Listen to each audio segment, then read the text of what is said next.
Hey guys, welcome back to the channel. Today I have a very exciting video for you. As you've seen in the title, I have played FIFA 22. We are 2 months away from the game coming out in early access, and thank you to EA Sports, the Game Changers Network, I'm able to give you guys my verdict on the gameplay that I have experienced so far. So first things first, I need to get a few things out of the way. This video is about gameplay only. There will be more videos coming out soon talking about other game modes such as career mode, ultimate team, pro clubs, Volta, all of that good stuff. But today's video is primarily focused on gameplay, my experience actually just playing football matches on FIFA 22. So I'm sure there's a lot of burning questions out there. They might not all get covered in this video. So just remember that as you're watching. And let's talk about the game. Let's talk about the gameplay and what I think about it. The other thing I should mention as well is I played on PlayStation 5. And actually, if you know me, you know I play on PC the majority of the time. So this is actually my first FIFA title on PlayStation 5, which is pretty cool. And I'm here to tell you all about it. The first topic we're going to talk about is as you're entering your first football match on FIFA, that is the atmosphere, the feeling you get when going into the match and seeing the stadium, seeing the fans, seeing maybe pre-match cutscenes and things like that. The atmosphere in FIFA 22 is amazing. It is absolutely amazing. It feels more real than ever before that you're actually there at a football game. You're about to experience that huge rivalry between two fans and teams on the pitch, and it sounds incredible. I had headphones blasting in my ear, and there was anthems, chants. You know how some stadiums have entry music? That's in FIFA 22 as well. The best one I experienced was, I would say, potentially, I had a game of PSG versus Dortmund, and it was incredible. I've got to say, most of the stadiums look absolutely epic in FIFA as it is. But in FIFA 22, there's something about the atmosphere. There's something about, the power of the new consoles that you can just have more going on your screen. And it feels incredible. It really, really does. I find myself skipping cutscenes and skipping the intro to matches a lot of the time. This time around, I couldn't help but watch and just admire as the players walked out to that music. And it just looked incredible. I feel like the weather, the effects of fog, rain, sun beaming down on the pitch, it just looked better. It looked incredible. Then, of course, I kicked off the match, and the first thing I really thought about, and I'm going to be honest with you, I remember feeling this when I was a kid growing up playing FIFA. When you look at the screen from a distance, you think that's a real football game. I used to think that back when I played FIFA 03 or whatever. It was very, very obvious to me as soon as I kicked off the game that there has never been a more realistic football match in front of my eyes that isn't real. It looks so realistic now. I couldn't believe it. And the biggest thing for me isn't just the atmosphere, but the players in FIFA 22 genuinely feel more realistic than ever as well. I can clearly tell they have worked on individual realism. So certain players like Mbappe, Lukaku, Haaland, these superstar talents that you see week in, week out playing football, they look more real than ever before in FIFA 22. Each player feels so individual.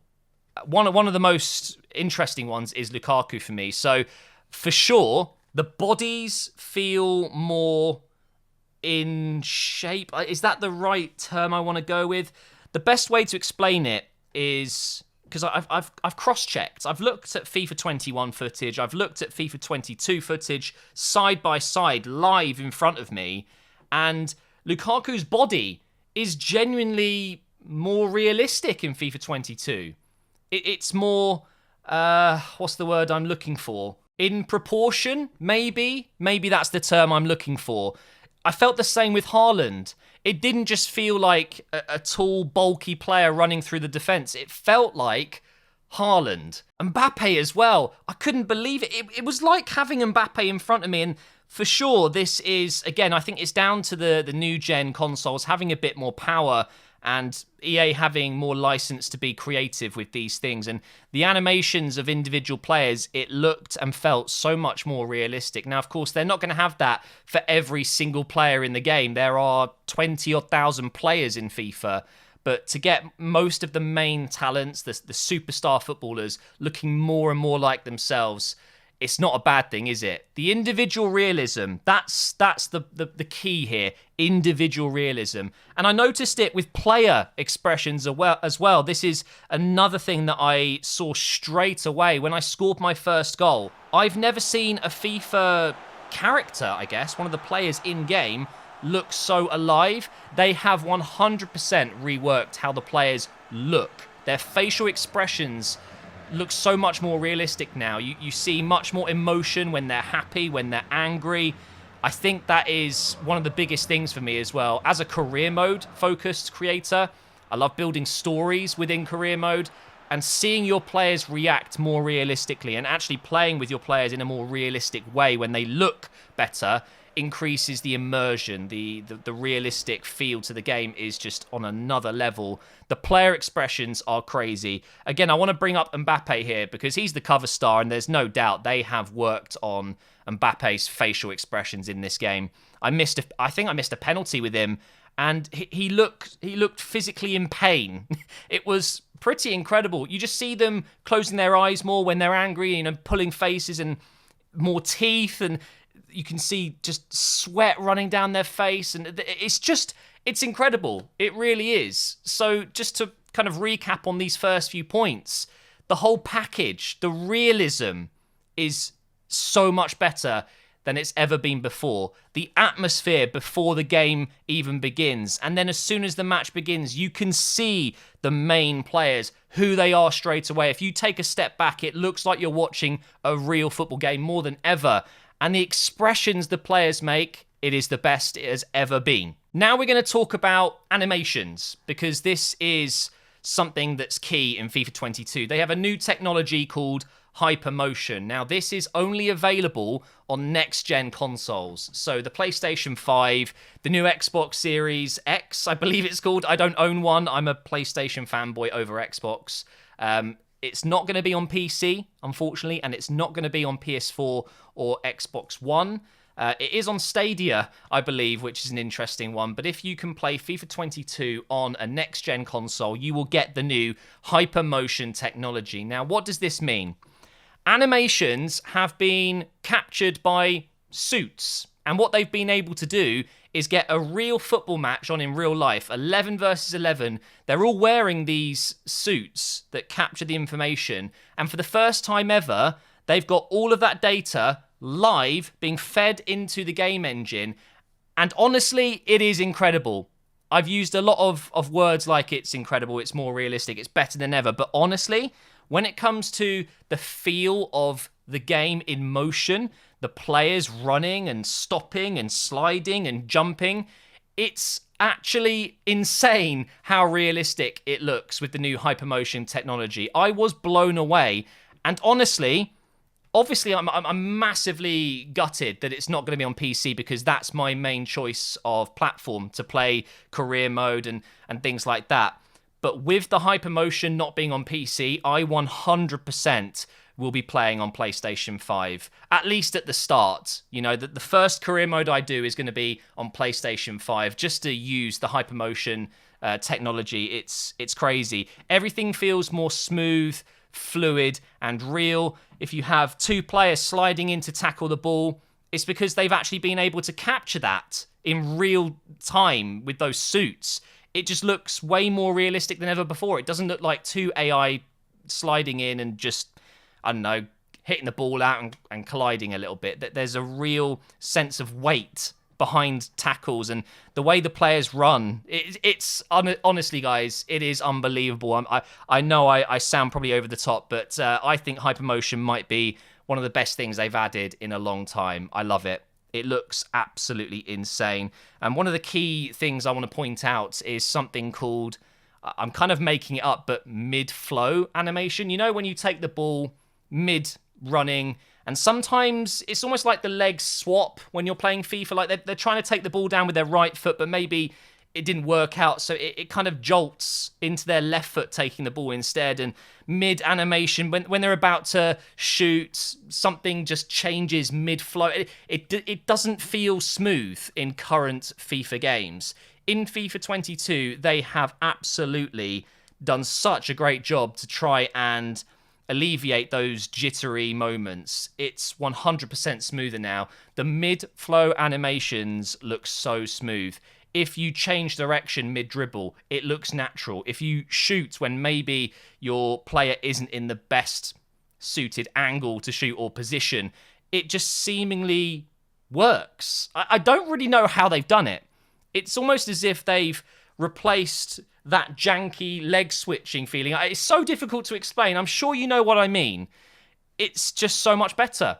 And again, I think that's just down to the power of these next-gen consoles and the Hypermotion together just to create a much more realistic flow to animations. It feels way more satisfying taking the ball down and controlling it, switching feet, changing direction. It all just seems to tie in really smoothly, and it looks great. Up next, we've got the ball physics, the trajectory of the ball. This is a big thing for me. I love switching the play. I love getting the ball with my right back and just hammering it over to my left winger across the pitch. I have never seen lobbed passes look so graceful in a FIFA before. They've reworked how the ball has a trajectory and it bounces way more realistically now. It looks much more realistic on screen. And there is so much satisfaction of these long passes. I just kind of wish Pirlo was still in the game, because I would be for sure getting Pirlo on the ball and just pinging passes everywhere. It's really, really satisfying. It's a subtle change, but I love it. The animation of the ball itself, sometimes it takes those odd bounces. That is already in FIFA 21, I'm pretty sure, but it's certainly improved in FIFA 22. Some of the passes where you drive the ball, it can maybe bounce slightly off. Could be quite frustrating at times, but for me, the lobbed passing, that is where it's improved the most. The ball just floats so satisfyingly to your player. If you've got a player with good long passing, you're going to want to do some long passing. As soon as you get the game, you'll see exactly what I mean. Moving on to the next topic, we have the CPU or the AI intelligence. Again, here I've noticed some subtle changes and improvements in the way the opposition play. Now, if you're like me, you mainly play FIFA offline in career mode, or maybe you play Ultimate Team and you do squad battles only. Playing the AI can be very frustrating.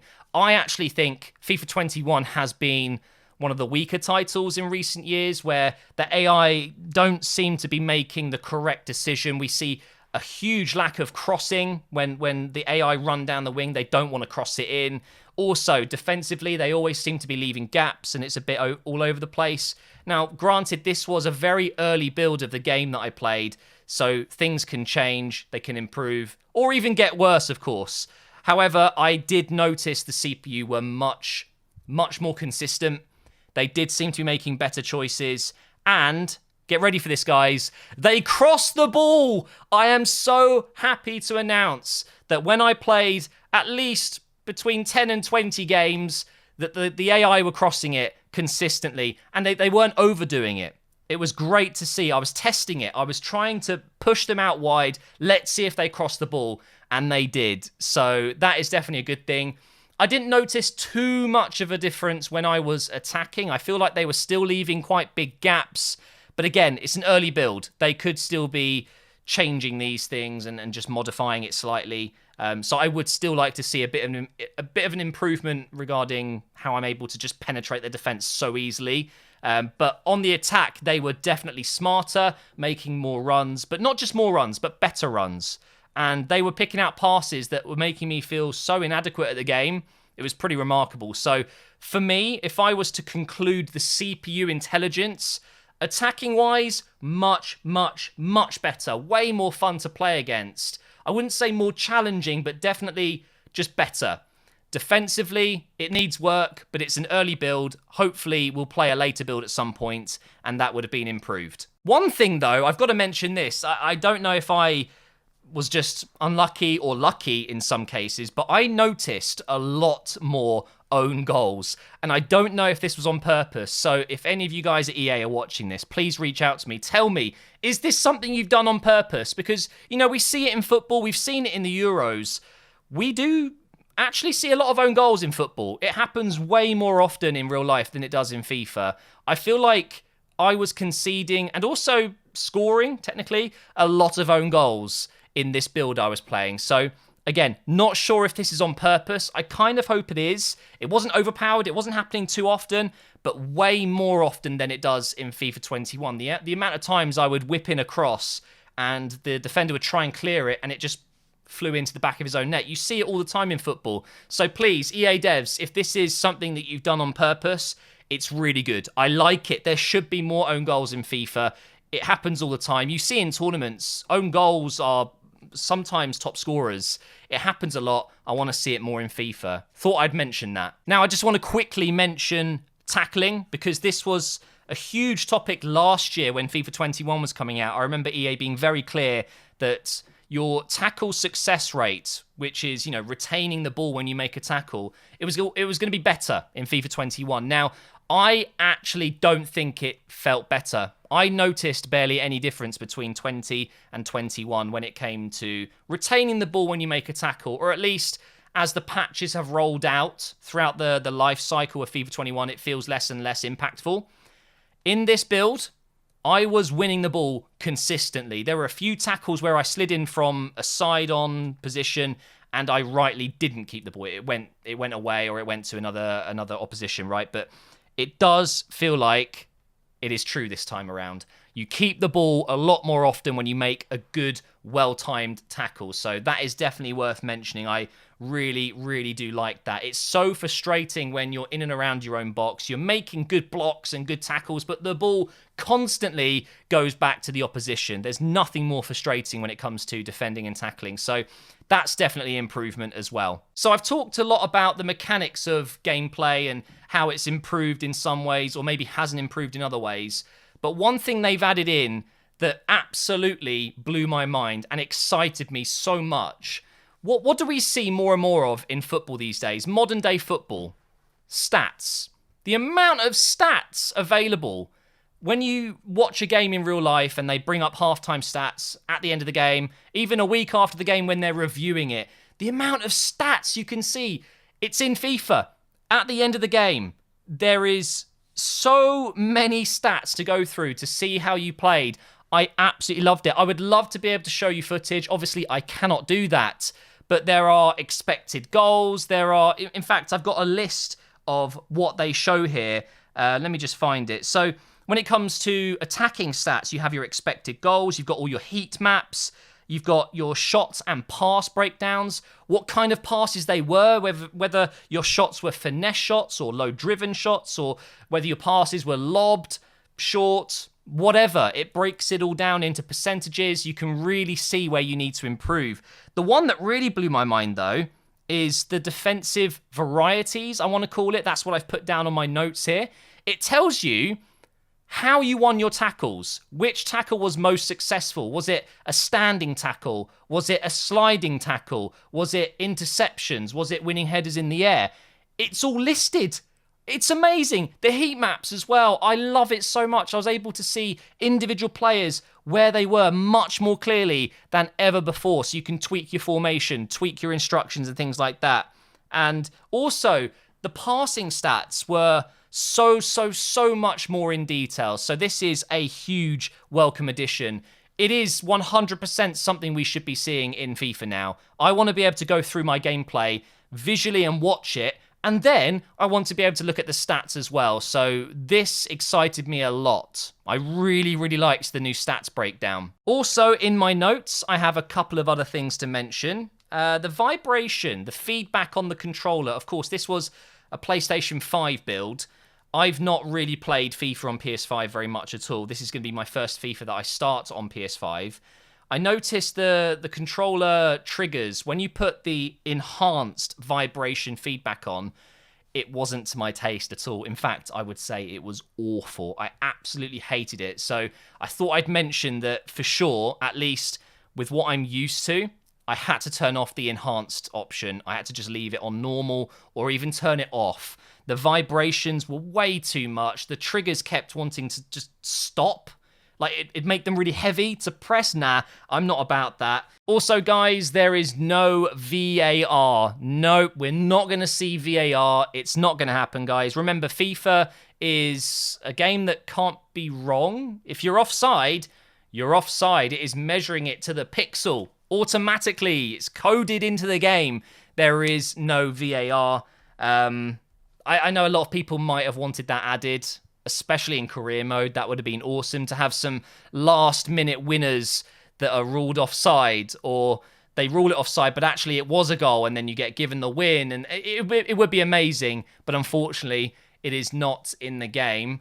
And I guess that's it. I want to come to you with my verdict now. So I guess a lot of people would say, out of 10, what would you say your experience was with FIFA 22 on PS5? And I've got to be honest, guys, I was very, very impressed. I didn't want to stop playing, put it that way.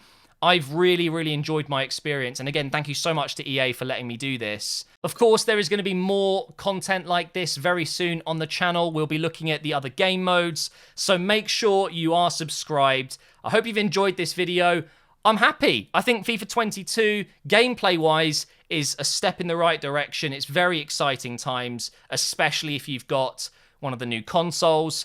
But bear in mind, the features that have been revealed already, you know, the career mode creator club feature, it's all available on the old consoles as well. What you're not going to get is the Hypermotion technology, which is the majority of the new gameplay mechanics that I've been speaking about. So don't feel down if you don't get the Hypermotion version of the game, but maybe you can somehow get your hands on that before the game releases September 22nd in early access, I believe it is. But thank you so much for watching, guys. I hope you've enjoyed it, and I will see you next time where hopefully I can talk about career mode. That will be a banger.